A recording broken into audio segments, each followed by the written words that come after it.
Wow, a lot of people are pissed off at Matt Gaetz. I wonder if Donald Trump is affected by it. Mr. President, are you reconsidering the nomination of Matt Gaetz? No. Nope. So, of course, all of the outrage, all of the dismay, all of the pressure trying to stop him from becoming the next Attorney General of the United States is met with a simple no. A good sign ahead, but will it be enough? As, of course, we are still 62 days away until Donald Trump gets inaugurated, and there's a lot of really crazy stuff happening around the world that might actually prevent that from happening. As, of course, this is something that we've been speculating on for quite a while, saying significantly, hey, this is too good to be true. There's too many good things at play here. There has to be something else that is probably going on that could prevent this from happening. And I think the biggest thing right now is the larger geopolitical foreign policy tensions between the United States and Russia that is involved in a proxy war inside of Ukraine right now that is absolutely heating up and is becoming dangerous for the entire world. As the advanced military munition systems that we have right now are far more capable of destruction than the old, archaic little boy that blew up over Hiroshima, Japan in 1945. As just moments ago, the UK has announced that, they're sending their own missiles that they just fired into Russia, as videos like this are now circulating the internet of this alleged attack. Я в машине сидел, выбежал аж. Вот. Ебать, блядь.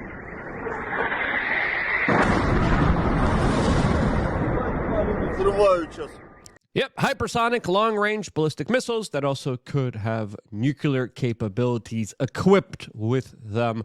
And this is one reason out of many reasons why the Russians have seen this as a major red line that sees them vulnerable towards total, utter destruction. As the Biden administration is now even allocating more money, more resources away from the American people towards Ukraine, as Biden has just officially approved $275 million of a new weapons package for Ukraine. As the nuclear doctrine for the Russians has shifted, it is extremely dangerous, and they are moving a lot of their hardware and nuclear-ready missile capabilities to the front lines. All of this is happening as already U.S. stockpiles are exceedingly becoming diminished, as this new latest approval of $275 million for the Ukrainians signals to the Russians that this conflict is not over, it's only beginning, and that the United States is investing in the future of this conflict, as of course Russia will probably do the same, as the chances of this conflict ending with Trump's administration is now absolutely diminishing right in front of our eyes.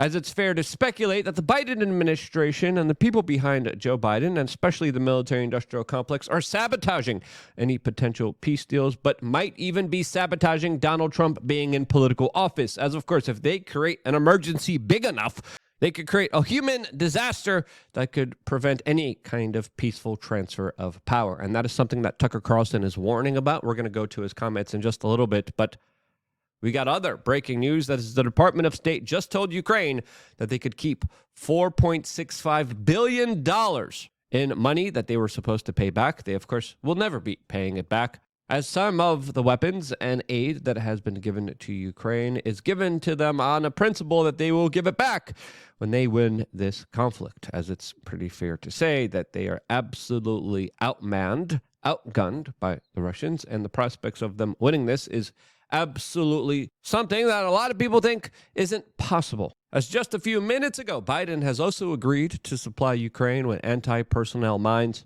All of this, as every larger maneuver here, is just escalating tensions between these two global nuclear powers that are at odds with each other to the point of mutually assured annihilation. And that's what the world is preparing for, as we have this article for the Daily Mail describing how Europe is preparing for World War III, how Germany now is planning to mobilize their national defense and 800,000 NATO troops after there were threats of the Russians nuking them. As a lot of Nordic nations are also preparing for war, as the United States is announcing even additional new weapon systems to Kiev that, of course, will be used against the Russians that have activated their war machines that are in full swing right now, as the statements by these Western leaders are really nonsensical. They don't add up. They don't make any sense here. They say one thing to the general public saying, we want peace. We want this conflict to end. And then they literally continue to escalate this conflict. The British are some of the most aggressive actors here in this entire field, as of course they went over to the United States just a few days ago and saying, hey, can you guys please approve these long-range ballistic missiles so we could do the same, as they have, of course, started to bomb Russia with their long-range missile capabilities from Ukraine just a few moments ago. As we have warned you guys that this was in preparation for many years on end now. We've been talking about this since 2014, since the Maidan Revolution. You could go back on our particular YouTube channel, and we have covered these larger geopolitical developments, and we told you a lot of the gaslighting, a lot of the manipulation, a lot of the propaganda in Hollywood was all working in unison with our political societal structures in tandem, working together to psy up the American people to be ready to prepare for war with Russia. And we have seen that in many elements. We have always called it out. And it is here, as of course, just a few weeks ago, we warned that NATO was preparing for a huge number of casualties as they were preparing their roads and landways that would specifically deliver a significant amount of soldiers on the front lines of Russia in a potential World War III scenario, which is brewing, which is building up, which is probably going to be starting, according to a lot of people estimates, pretty shortly. As of course, you don't set up these battle plans. You don't prepare for the worst without expecting it to happen. And the possibility of this and the recklessness of this and how close we are to this is just absolutely mind-boggling. I've been sitting here warning about this for so many years on end now. We said, hey, look at the trajectory here. Look at what we're going. Look at the larger kind of disarray and chaos that we are creating. Look at the financial devastation we are creating. Look at the life loss that we are creating. For what? And that's a question that has never been answered by the U.S. elite establishment that, of course, loves their wars. As Polymarket now is even having people gamble on the prospects of nuclear war. As the odds now for a nuclear weapon being detonated in 2024 has dramatically increased. As the chances went up 4% and now are at 16%. That's a little bit too much there. Okay. And I'm happy some people will make some money off of this. Not really. As, of course, one nuclear weapon means a second nuclear weapon, a third nuclear weapon. People don't understand how fast this kind of escalates and how fast this kind of moves here, as every single escalatory measure here is significant, does matter, and will, of course, impact the sanctity of human life. Now, this is something to, of course, worry about, as the U.S. Embassy now and the Russians are preparing for a major retaliation. Before telling you about that, I wanted to remind you, hey, if you haven't signed up to lookunfiltered.com yet, what are you doing? Sign up right now. It's quick, it's easy, it's simple. The link is down in the description below. You click here for whatever you're financially capable of supporting us with. We have options as low as 20 cents a day that do mean the world to us, especially after we were hit by the IRS significantly. We're now getting lawyers and trying to, of course, figure out what's really going on here. And we need your support on lookunfiltered.com, as, of course, when you sign up, you get a lot of really incredible offers of value. We now provide 6+ videos on your health, your wealth, and about how to prepare for the worst possible outcomes, all exclusively for members of lookunfiltered.com. We did 6 videos this week just for members, exclusively. Jam-packed videos that are absolutely awesome, that are absolutely incredible, just for members of lookunfiltered.com. This is content that a lot of people say is even better than the content that you're viewing right now. It is next level stuff. It is stuff that, of course, I can't share with the general public, but I could share with members of lookunfiltered.com. As, of course, also on this platform, we have the Apocalypse Survival Training Guide that we made it very convenient that you could literally download with one click of a button, as we do a lot of really cool things like teaching people how to survive all types of scenarios, how to build shelters, unconventional weapons training, marksmanship, building a fire, land navigation, water filtration. Learn how to do all of it and a lot more, how to survive literally on your own in the middle of nowhere just by signing up to lookunfiltered.com, and you get the free class just by becoming a member. There's 3 master classes on there, lots of really exclusive offers that you should take advantage of right now. You could download them. You don't need the internet in order to access them, and it's just something great to of course, have handy, as you never know when ish could hit the fan, as ish is hitting the fan pretty significantly, as Politico now is also reporting that the U.S. Embassy in Kiev is closing down as they are anticipating significant airstrikes from the Russians against the key capital city of Kiev in Ukraine. This, as of course, they expect the Russians to answer back with further escalations after they escalated the situation in that region. Russia now looks weak. They need to respond in order to look strong against their local constituents and to the world as well, as many people are expecting that they could potentially even respond with possibly low-yield nuclear weapons, as we just got the breaking news that Russian forces are preparing to launch RS-26 intercontinental ballistic missiles on Kiev. There's some speculation that they could even be hitting the larger kind of staging area in Poland, where a lot of the military equipment is making its way into Ukraine, as there's also surveillance resources that are highlighting concerns of many large Russian strategic bombers near the border right now that could be used in order to launch devastating strikes inside of Ukraine, potentially even other countries that could be affected here. As it's fair to say here that the Ukrainians are not in a good position, as they are just there sitting waiting for the retaliation from the Russians, as Fox News has this very interesting article talking about how Zelensky is fearing danger if Ukraine loses its unity, if the United States cuts its funding, as RFK Jr. warned about this, as he, of course, is going to be a major piece in the future Trump administration if it is allowed to, of course, move forward. This is a war that should have never happened. It's a war that Russians tried repeatedly to settle on terms that were very, very beneficial to Ukraine and us. The major thing they wanted was for us to keep NATO out of the Ukraine. The big military contractors want to add new countries to NATO all the time. Why? Because then that country has to conform its military purchases to NATO weapon specifications, which means certain companies, Northrop Grumman, Raytheon, General Dynamics, Boeing, and Lockheed, get a trapped market. In March of 2022, we committed $113 billion. Just to give you an example, we could have built a home for almost every homeless person in this country. We then committed another $24 billion since then, 2 months ago, and now President Biden is asking for another $60 billion. But the big, big expenses are going to come after the war, when we have to rebuild all the things that we destroyed. Mitch McConnell was asked, can we really afford to spend $113 billion to Ukraine? He said, don't worry. It's not really going to Ukraine. It's going to American defense manufacturers.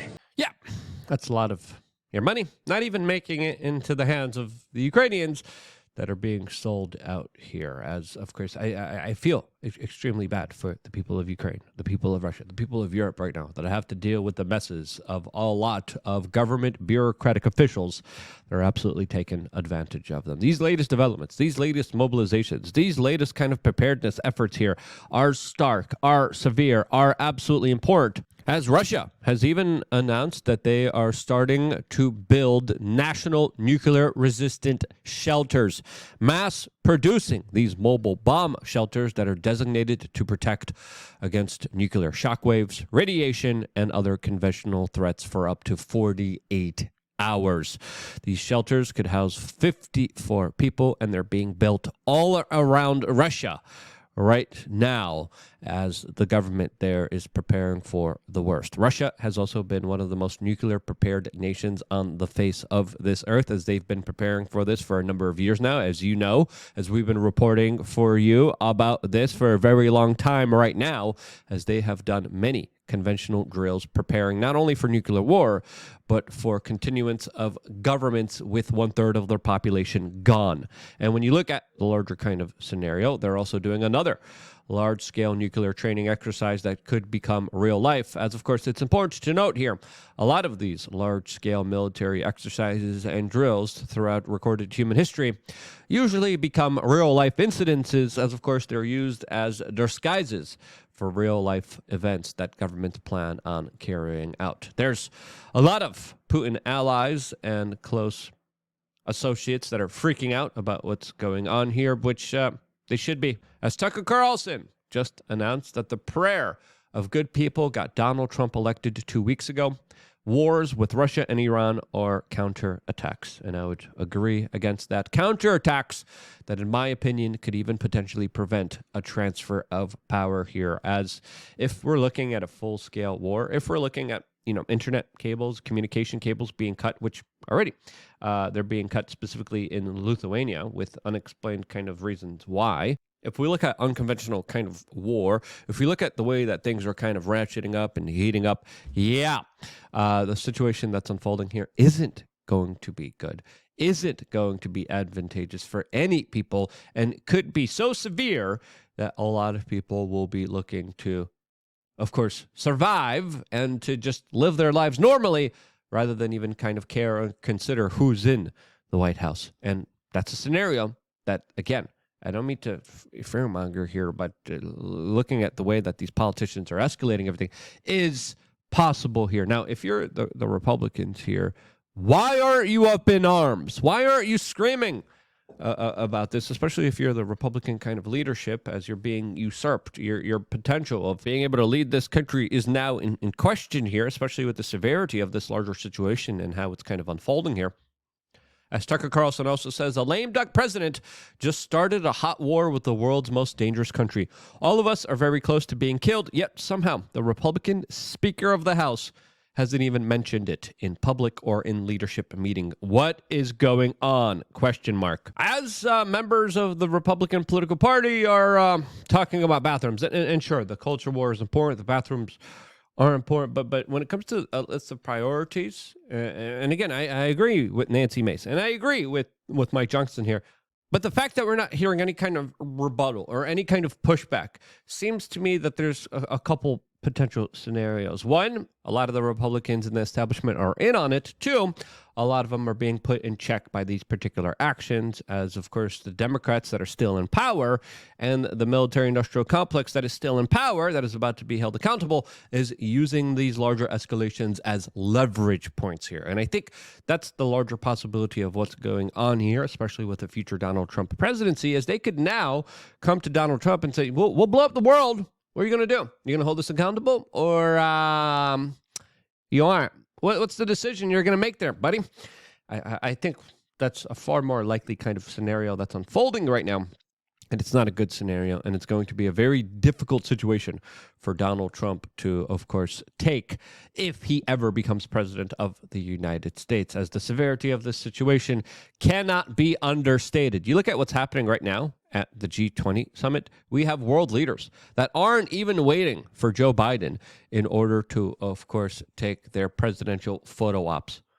You look at during these photo ops, who's in the front row? Who's in the first line there? It's the BRICS nations. It's Brazil, India, China, South Africa. The Russian president couldn't attend. Joe Biden's there, and you're telling me Joe Biden, who's walking around the jungle right now, is making these very hard, complicated, very dangerous escalatory situations? No. Vladimir Putin is probably literally in command bunkers right now, looking at different kind of war games and scenarios and possibilities of how this is going to be escalating here. And Joe Biden is literally walking around random jungles in Brazil.